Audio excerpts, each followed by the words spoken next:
Динар Ханиев белән Нияз Вәлиуллин алар киңәшмәдә район башлыгы Алмаз Әхмәтшин егетләрнең һәр икесенә янгында кешеләрне коткару өчен рәхмәт хатлары һәм акчалата премия тапшырды.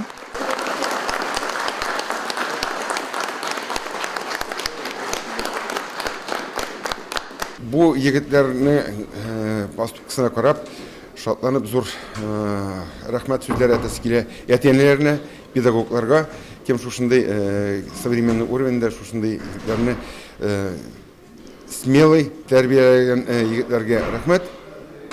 Алар куркудан, опасностьтан куркмыйча, за определенное время тактически действиялар принимает, кешене пожардан спасать өчен алар молодцы. Кешелек өчен эшләдек. Бу эшне һәрбер кеше эшләр иде инде шул эшне. Һәрбер кеше шул хәлдә калырга мөмкин.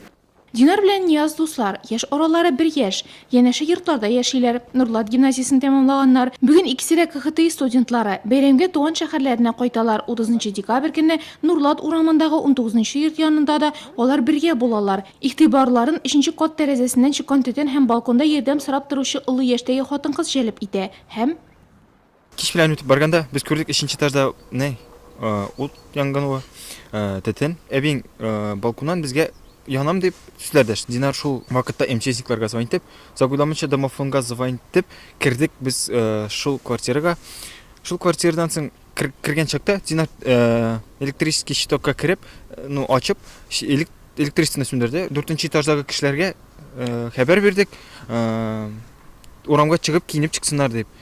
Документларын алып, әбиңне чыгардык урамга, аның артыннан скорый килде. Шул моментта пожарныйлар да килде. Шул пожарныйлар килгән чакта без аларга пожарный рукавларын 3нче этажга хәтта булыштык тартырга инде.